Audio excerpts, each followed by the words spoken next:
Let's see. So how America is winning Ube. Um, by the channel one down. Okay. Americans love ube. Oh, no, Not not that. familiar. They don't even know what that is. Americans I want don't know that what that is. trendy, purple, sugary stuff. Ube, which was named the flavor of 2024. But despite its entry into American retailers and its global rise in popularity, agricultural production of ube in the Philippines, where it's I have never seen this before. Ube. I guess I won't really go outside. actually from, Fair enough. is decreasing by more than 50%. America is a culture vulture. They can steal the cultural products of a people and sell it back to them without any care of its origin. So do Americans really love ube? Or have they simply not tried real ube from Filipinos? Will the world see less ube from the Philippines? And does it really matter for us to see our culture in mainstream America if it doesn't actually celebrate us at its core? I'm Leo Albea, and this is One Down, where we redefine Filipino. No mention of the Philippines. So how is ube experience in America? The reality is that most ube products... Is it like... I was gonna say, is it like a potato, but not really? Okay. It's purple yam. Available in the US are far removed from genuine Filipino ingredients. And that's mostly because you can't source freshly harvested ube in North America. So the next best thing we have is frozen ube sourced from ethnic groceries, which a lot of Filipino-owned businesses do often source and use. But the easier alternative is to use artificial flavoring and coloring from companies like McCormick that imitate ube flavor but mislead Americans to... You know, this reminds me, recently I was on Reddit and I saw something pretty insane. I don't really drink Fanta, but I think everybody knows Fanta, right? And one thing to know is that, you know, in Europe, like, basically Fanta will actually have orange juice in it, as it's supposed to, right? But in the US, it doesn't. Like in the US, the version of Fanta that they have, basically it does not have orange juice, and they are not forced to do it, you know? I guess in Europe we have like more hardcore law about forced advertising on stuff like that. But in the US, you know, it's totally fine to, you know, to basically lie with the look and the image and everything. Believe that this is real ube. The filling's not good. It has a hint of a butter popcorn, but it's sweet. This is where it gets awkward. Those moments when we see ube marketed by Starbucks or Jack in the Box, or even chance upon an ube product at a Trader Joe's like ube ice cream or pancake mix. Now, we don't live in a perfect world, and America doesn't have direct and unlimited access to ube. Artificial or natural flavoring is a common practice in the food industry, related to availability of ingredients, shelf life, and cost. And as a business owner, it makes sense that this has to be a choice that one will ultimately make. But if you choose to use ube and market it to a demographic of both Filipinos and non-Filipinos, there should be an accountability to learn and share a part of that history. And don't give us the excuse that that's not possible, because you wouldn't have chosen ube if you didn't think it would sell. And in America, Asian Americans... I don't think there's any excuse. I think they just don't care. I mean, it's no surprise, right? Like, unless there's big backlash for something like this, you know, big company, big business, they won't care. Have the highest median household income across race and ethnicity, with Filipinos ranking top 3. But beyond that money, it's important to understand what ube means to us Filipinos. While global interest in ube is soaring, our local farmers aren't reaping the benefits of this increased demand. And just like in America, we're actually seeing that a lot of ube in the market is not actual ube, even in the Philippines. Historically, the Philippines was a major player in rice production, with other countries coming to study our techniques. Yet over time, countries like Thailand have overtaken us in rice exports. A similar scenario is unfolding with calamansi, where Vietnam is now cultivating this Filipino citrus and may soon outpace us in exports. The situation with ube is equally concerning. In some regions of the Philippines, ube production has decreased by up to 50%. This decline is happening precisely when international demand for ube-flavored products is at an all-time high. What happened? Consider the Aida communities, indigenous peoples who have been cultivating ube for generations. Ube farming is not just their livelihood, it's a crucial part of their cultural practices. Yet, these communities see little to no economic benefit from the trend. Well, let's take a look at the history of America taking from communities of color. Hip-hop serves as a prime example. Originating in the Bronx, it was created and nurtured by Black and Latino communities. Obviously, you know, I don't want to be Mr. like Aryan, right? INMIT is what I mean. We see, I'm French, and I'm sure we've taken a lot of stuff from people, without really crediting them. Also, I'm doing a reaction channel. I credit people, but but you know what I mean, right? But yeah, again, like it's pretty common. Like I think it's an interesting debate. The thing about like whether or not, like something is like stealing from a culture, or it's just an organic thing that happened, right? Like someone is into something, they bring it to their side, um, and they just enjoy it, right?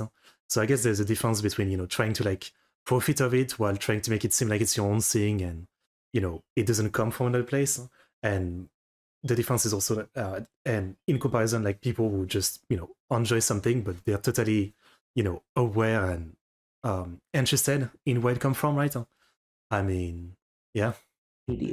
As an expression of their experiences and struggles.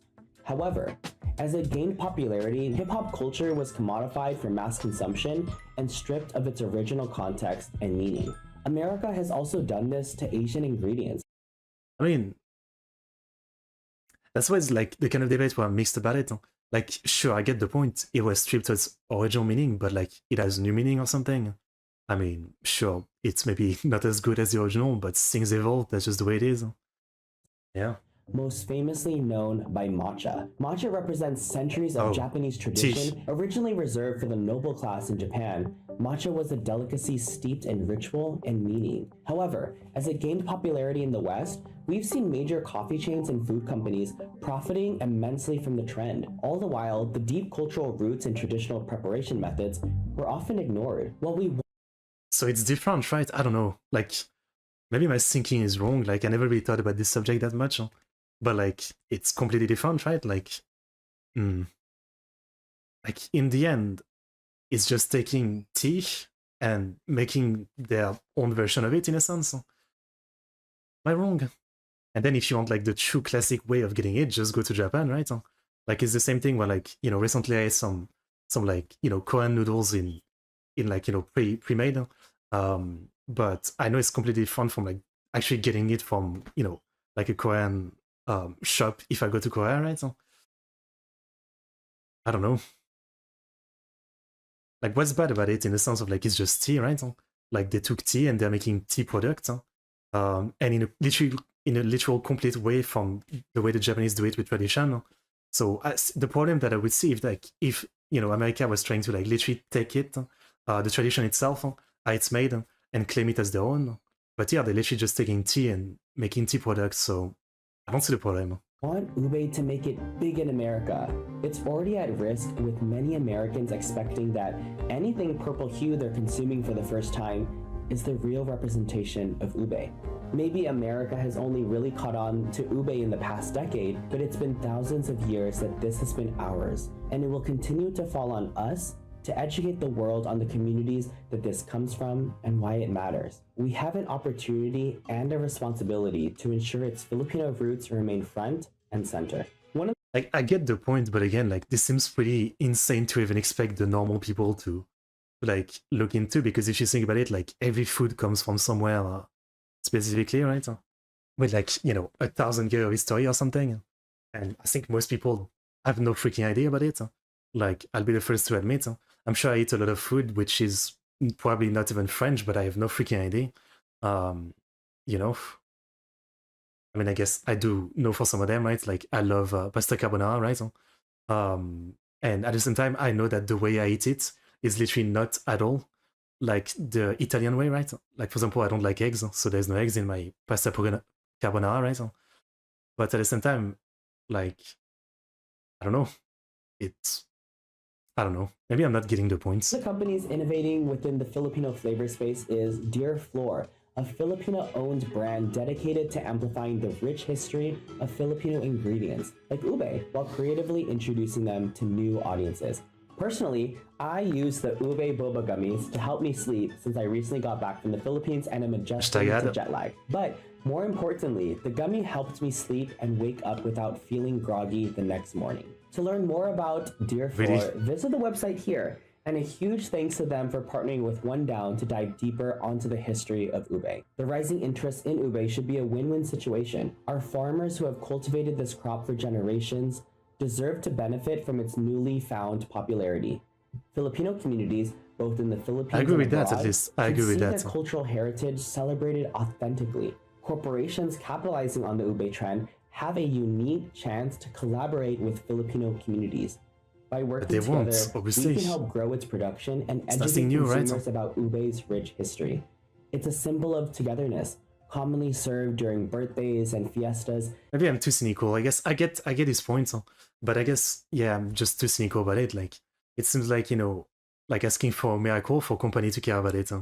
I mean, there'd have to be enormous backlash for a company to care about it. Otherwise, of course, they're going to try to, you know, not pay a lot where it comes from, the people who actually harvest it. Of course, they're going to do that. And of course, they don't actually care about celebrating where it comes from and making it known, you know? And of course, they don't care about diluting it or just using like food coloring or something. Like, I don't know, like, this is just the way companies have been forever, right? So what I understand why this is kind of bad, you know, maybe it's just me being too cynical of like, of course, there's nothing we can do about it. Like, there'd have to be an insanely massive backlash. And I don't think there's enough people who care enough to make it happen. Yeah, I don't know. I'm too cynical about it. As it has always embodied nostalgia for the Filipino culture. Ube is not supposed to be the end of the conversation when it comes to Filipino culture. It's the gateway to so much more of our cuisine. It's not enough to just be known as Filipino. It's an open invitation to everything we as a people want to share and give to the world, one flavor at a time. Thanks for watching. We are One Down, But now I'm an interested in independent Ube, Filipino yeah. media company. When I go We to the work make supermarket, I content try like to see if this there's any. accessible to everyone, and it's thanks to our community partners like Dear Floor that we can cover topics like this on the significant. I'll leave it at that. Yeah, I don't think I've ever seen it or heard about it before, but okay. Maybe I'll be seeing it if it's taking over the world. Here's the link. A good video. I mean, it's you know, very. I guess I understand the point that's being made. It's more that I can't help but think that this is like, you know, like the kind of point that seems so. Well, the point is good, but like the hope seems so unrealistic, as it's literally been like that forever, and you know, every single day. That those big corporations, they won't give a single flying fuck about you know, about like where it comes from or paying the people where it comes from, right, and stuff like that. I don't know. No one is surprised. Yeah. Yeah, but at least now I know where it come from, right? Like if I had seen it in the store, I would have been like, what is this thing? Ube. And yeah, that's about it. Very interesting. I feel like I had some pretty bad take in this reaction, but again, I never really thought about this subject that much, so I don't have much formed opinion about it. I'm kind of like, I don't know, I never really thought about it. Yeah. Yeah. But again, when I look at the example, for example, of like the matcha tea, I feel like to me it's fine because it's completely different, right? Like, you know, like in the end, it's just a product. So like if you know they take it, they grow it in America, and then they basically, you know, present it completely different from like the traditional way the Japanese do. Isn't it fine? Like, you know, it's not like there'll still be the original Japanese way, and then the American have their way, and in the end, it's just a food or, you know, product, right? I don't know. I don't know.